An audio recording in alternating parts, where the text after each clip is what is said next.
Hello friends, I'm Tim Wildsmith, and this week I had the incredible experience of taking my dad to the Masters. It was literally unlike any other, and I'm excited to share it with you.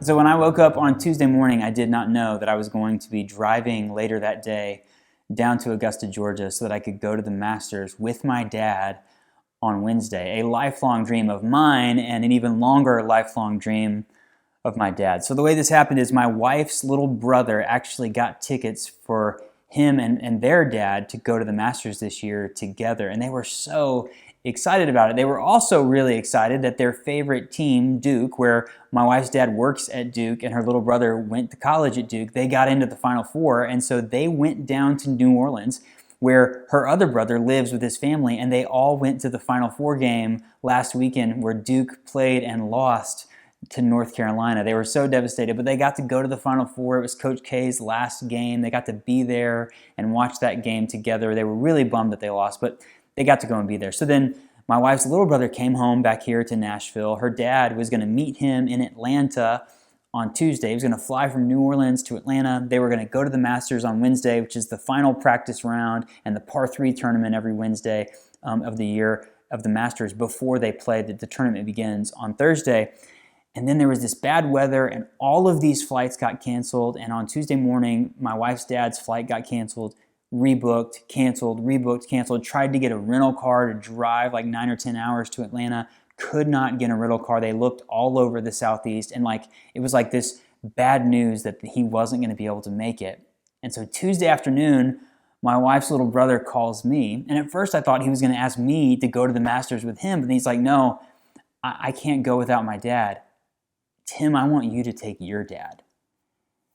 And it was like this really mixed emotions for me. I felt devastated for my brother-in-law and my father-in-law, but also this incredible opportunity to go to the Masters with my dad. Now, my dad is a lifelong golfer. I've been golfing since I was 10 years old, and my dad is my golfing buddy. Probably 85 to 90% of the rounds of golf I've played in my life, I've played with my dad. We've been watching golf together since I was a kid, and the Masters is our favorite tournament. We've been entering, they do this lottery to win tickets to the Masters. We've been entering it forever. We've never won tickets. We've even talked about paying the eBay prices, right? Like the aftermarket resale. We've talked about let's just do it. Let's spend the exorbitant amounts of money so we can go to the Masters. We've never done it. And so I get this call from my brother-in-law, and then I get to hang up and call my dad and say, pack a bag. We're going to the Masters. So literally this is probably 3, 4 o'clock in the afternoon on Tuesday, I find out.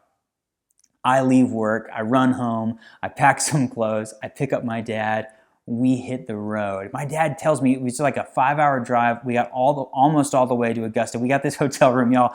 It's one of the most expensive hotel rooms I've ever paid for. And it was literally, I'm not gonna say where it was because I don't want to disparage people who can't defend themselves, but it was a gross hotel room. It was sketchy. It was very, very sketchy, but it's really expensive to do anything in and around Augusta for lodging during the week of the Masters. So we got down there. We got down there really, really late Tuesday night, had this awesome time with my dad in the car, talking about golf, talking about history, and he told me that before I was born, a couple years before I was born, he had a job. We lived in Atlanta. I was born in Atlanta.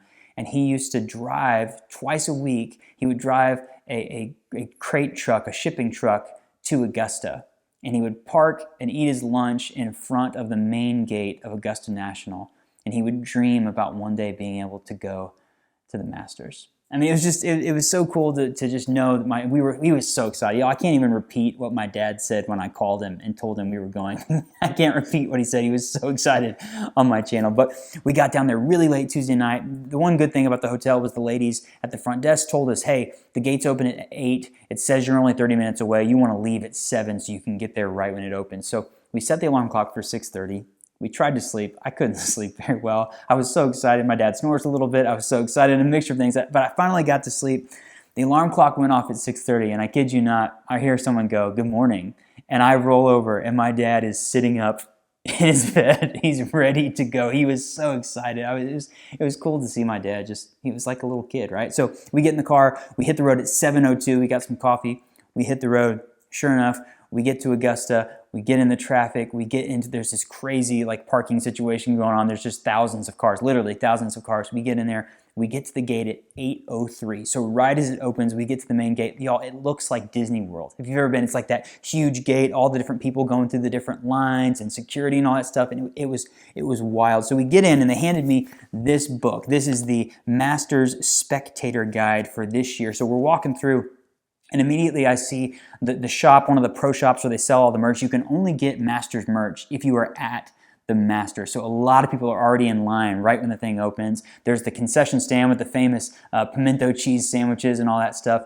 But then I'm looking at it and I'm like, I'm not seeing the clubhouse. I'm not seeing the first tee. And I realize, I pull this thing open, there's a map inside of here. And I realize we parked on the south entrance. And the main entrance where the clubhouse is and the first tee and all that stuff is the north entrance, and there's two different entrances. So we're on the south side, and I'm like, okay, in my head I'm thinking, I'm a map person, I love maps. Actually, speaking of Disney World, when I was a kid, my sister got mad because I would get the map at Disney World and I would figure out what our day was gonna be and I would map it out. So I looked at the map, I was like, all right, we wanna get to the north side. We're basically gonna have to walk through the course. So I look in front of us and there's these little paths, and one says, this way to holes 15, 16, 17, this way to 1 through 4, and then one said this way to Amen Corner.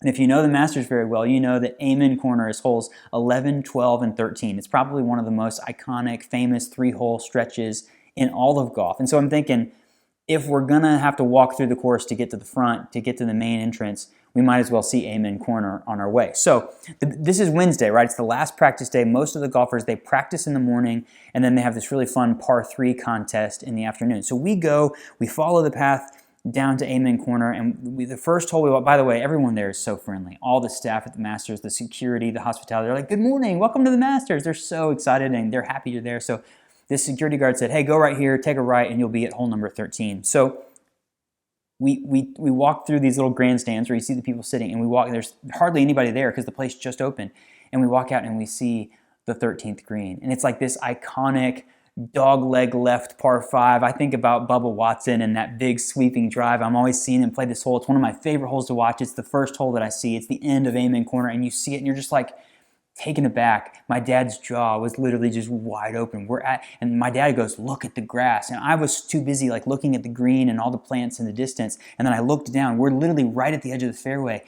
And y'all, it was the most perfect grass I have ever seen. Like you almost think that it's fake, that it's AstroTurf, because it looks so good. And we started marveling at it. I was like, oh my gosh. I was like, hey, let's go, let's walk this hole. And I was like, Dad, I was showing him, this is where they have that big sweeping dog leg. And sometimes they hit it into the pine straw. And we just walked into the pine straw where we walked around the edge of the hole. We started taking pictures. It was so awesome. And then you see the 12th green. The 12th green is like this iconic hole at the Masters where there's the bridge over the creek and it's protected by the sand trap. And then they tee off for 13 kind of back behind that hole. So we see it. We make our way to right out in the middle of kind of this fairway area is the 12th tee box. So that's where we had somebody take this picture of us. And it's like, it could not have been a better picture of me and my dad right when we got to the Masters. We're still kind of just dumbfounded that we're there. We haven't seen any golfers yet. And y'all, literally, you can see in this photo, there's not that many people around us. There weren't a lot of people out there yet. I guess a lot of people probably came in the main entrance, but we had come in the south entrance. I saw a lot of people, but we were there. I'm not joking. When we turned around from taking this photo, my dad said, hey, somebody's coming. And I looked up, and the very first golfer that we saw, the very first time we'd ever been in the Masters, was Tiger Woods. I can't make this up. The first person we saw, Tiger Woods, Justin Thomas, Freddie Couples, they were coming down the 11th fairway. They were just 40 or 50 yards away from us. They had just hit their shots into the 11th fairway. So we saw them go to the 11th, into the 11th green. We saw them go finish out number 11. They putted, because it's a practice round, they like putted to different parts of the green. They were getting ready for the tournament. And we were literally on the rope right there at the 12th tee box. So then they walked over and they were right in front of us. And I'm like, that's Tiger Woods. It was literally unbelievable. So Justin Thomas steps up, he hits it into the trap. So then I'm going to watch Tiger Woods tee off on number 12 at Augusta. Y'all, he hit it in the water. It was so, the whole, like the people had started to gather because they saw Tiger, and we were all like, we just watched Tiger Woods hit it in the water. Then Freddie Couples takes it and he puts it like 15 feet from the pin. So Tiger says to his caddy, Joe, give me another ball. So then he tees it up again and puts it 5 feet closer than Freddie Couples. It was incredible. We were all cheering. Like it was just this weird energy because you're seeing Tiger Woods. You're at the Masters. If you don't know, Tiger had a really bad car accident over a year ago, and this is his first big tournament back. He's playing the Masters. Like people were just so excited to be watching this. It was absolutely sweet. So we watched them play number 12, and then most of the crowd started to follow them to 13. And I said to Dad, let's go the opposite way. So we walked down 11. We were some of the only people on hole number 11, and I'm like, Tommy Fleetwood walks right past me, and I'm like, that's Tommy Fleetwood. We looked to our left on hole number 8 or 9, whatever the one was over there, and I see Brooks Koepka walking right there. Literally, I looked up, and Billy Horschel was right in front of me, and I said, hey, Billy, and he goes, hey, man. I said, hope you have a great weekend. He goes, thanks a lot, man. It was wild. We were seeing all these go. Tony Finau walks right past us. So we walked backwards down 11, down 10 to like the main landing area at Augusta National, the big clubhouse. There's the putting green. I see Sergio. I turn to my left, and Scotty Scheffler and Xander Schauffele are walking by me. Like all of these people that I've watched for years on TV, they're all around me.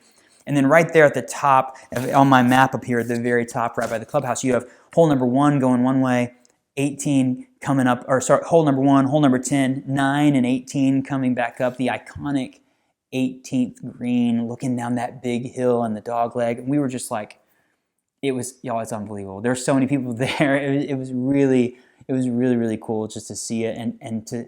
I don't know about you, but I like when I see the space in person that I've seen on TV. It's like you get a lay of the land, right? And you can kind of see how it all moves together. It was pristine, beautiful. People everywhere, golfers walking around. You're seeing people you've seen on TV, commentators. It was just like you're right there, right? So then we went over to the practice range. We saw some people. Saw John Rahm out on the putting green. A bunch of people teeing off and practicing. It was just, I don't know. You can tell I'm talking fast. It was just to be there. My dad, I got this picture of him with the Masters sign, the scoreboard in the background, and he was literally floating on cloud 9. We ended up seeing the guy who gave my brother-in-law the tickets. We met him. He's part of the gallery guard there, and he told us, hey, the weather's coming in. They might be blowing the horn, and if they do that, you have to leave. I said, well, will they keep the shops open and things like that? Because we wanted to get some gifts for people and get some things for ourselves. And he's like, no, they close it. So we decided, we were there at the top. We walked 1 through holes 5, 6, 7 down there. We walked those for a few holes, got down in kind of the heart of the course, and then we heard this roar. I was like, what's that? And one of the security guards said, that's hole number 16, the par 3. They practice it, they play their shots, but then on this day, they skip the ball across the water, and the crowd really loves that. So we went and stood at the edge of 17, the tee box, so we could look down at 16. We're like, hey, we're gonna see one more group do this so we can see the ball skipping thing, and then we're gonna go to the shop. Well, the next group, by then it'd been like an hour and a half, the next group was Tiger and Justin and Freddie. So we got to see them tee off. You may have seen this on TV if you're a Masters fan. Then they all stood on the edge of the water, all 3 of them, and at the same time, they skipped the balls across the water. And because we were waiting there at the 17th tee, we just stood there a little longer, and they came up right next to us and teed off on 17. And y'all, Tiger Woods absolutely smoked his drive on 17. I was just like, this is so incredible. And then Justin hit a bad shot where he did the thing where he always does, where he's like, 4, like he pointed that way. We were all laughing about that. I mean, it was so cool. So we went back to the shop. We stood in line. Again, we talked to these people who were strangers right next to us, and we were all so excited to be there. We went in. We did some serious damage at the shop. We got some shirts. We got some hats. We got some flags. We got some ball markers and magnets and koozies. We got all this really great stuff. It was like mementos. And then by then, it was like a little bit after 11 o'clock, so my dad and I, we got a pimento cheese sandwich and an Arnold Palmer. I got to watch my dad order an Arnold Palmer at the concessions area of the Masters, and he was just beside himself. So it was while we were eating our food, getting ready to go back out on the course, that they blew the horn. And they said, there's a storm coming in. So we went back to the car. A lot of people left. We were like, hey, we're going to wait this out. So we sat in the car for an hour. Sure enough, they opened the course back up. We got to go back in. We'd said as we walked back in, had this been it, had we gotten to see Tiger and those guys, see a bunch of the golfers walk mostly the entire course, this would have been it. We got to go to the shop. We got to eat the pimento cheese sandwich. It was only $1.50, by the way, and it was pretty tasty.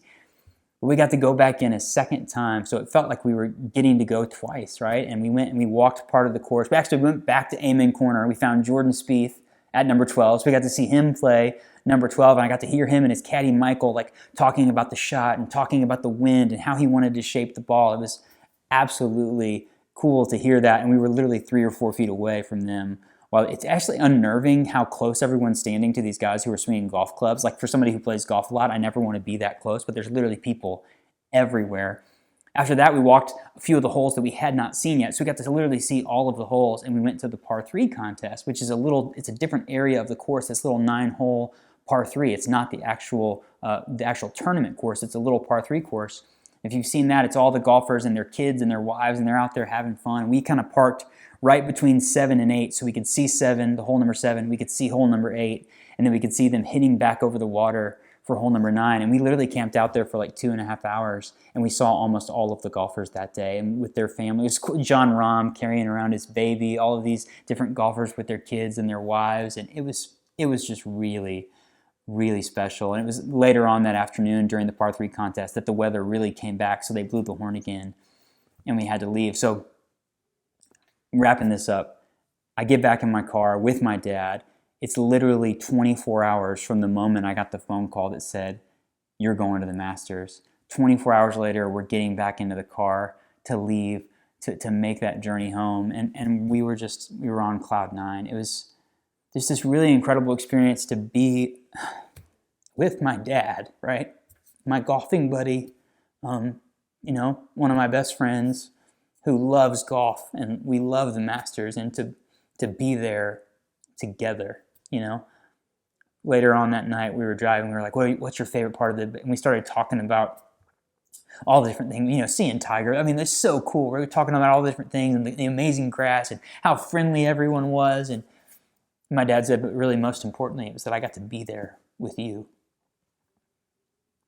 And I feel the same way. It really is. I mean, I've compared it to Disney World, and they say that Disney World is the happiest place on earth. But if you've ever been to Disney World, there's always like children screaming and crying everywhere you go. But the Masters, Augusta National, the week of the Masters, it truly is the happiest place on earth. Like, it was just, everyone was so glad to be there. Everywhere we went around the course, we would chat with the people around us, and everyone was in such a great mood and so thrilled to be there.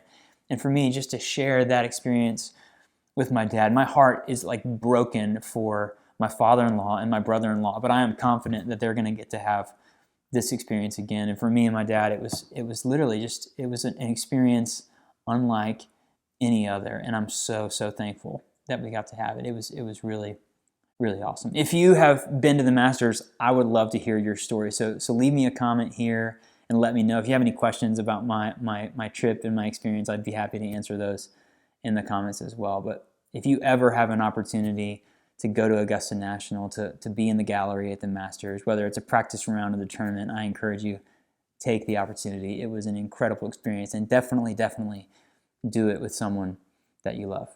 Thank you so much for watching. We'll see you next time.